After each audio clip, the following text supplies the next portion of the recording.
Let's start with your milestone last week. I'm not sure if you're even aware of it. I hope you are. 250 appearances for Louisville City. It's the most by a single player for a single club in the history of the USL. Seems like a pretty significant milestone to me. How does it feel to you to do that?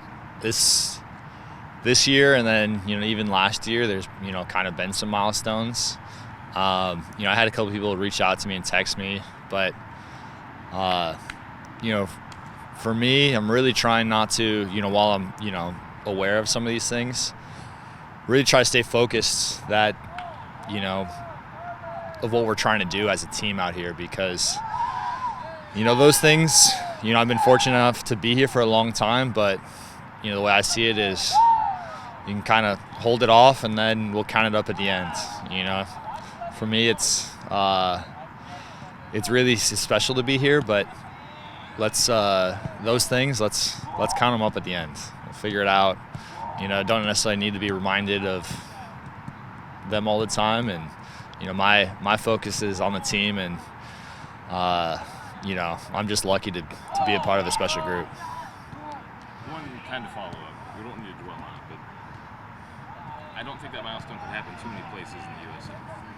There's something obviously really cool about Louisville City.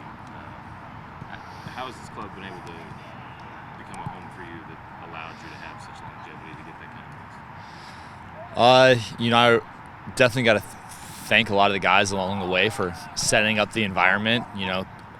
Front office staff, coaches, players on the team, and ownership, really making it a place you want to be, because I think one of the natures of where the league might have been in the past is everything is just kind of a stepping stone on your journey as a professional footballer, and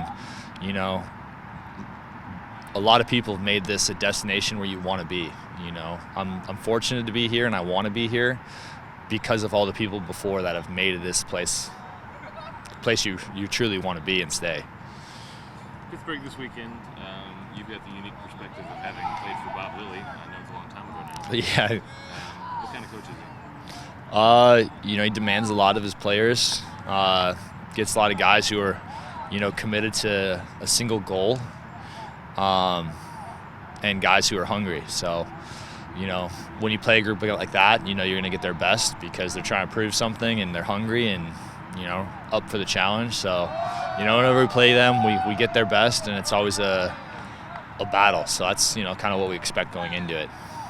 In terms of this year's version of Pittsburgh, you guys have seen them once already this year. It was a 0-0 back, I think May it was, at home. Is there any takeaway from that game? Do you even bother looking back at it now? It just feels like it's so long ago in the season. Yeah, a lot of changes from May, but at the same time, some of the principles, remain the same. So, it's going to be a tough game. We know that, they typically don't concede a lot. So when we do get our chances, trying to capitalize on those and execute in the final third like we have been. So, that's really the goal going into this is, being up for the battle and then executing the chances we do have. What's the best USL road trip? The best USL road trip?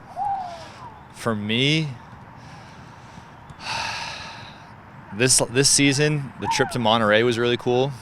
While the stadium, and that was not necessarily the greatest, but we did have a really good team performance. It was a lot of fun. But then being out there, being someone who, my biggest hobby is golf, and being right next to Pebble Beach, and I went and had breakfast at the course was really cool. Previously San Diego was a really cool one. Obviously no longer in the league.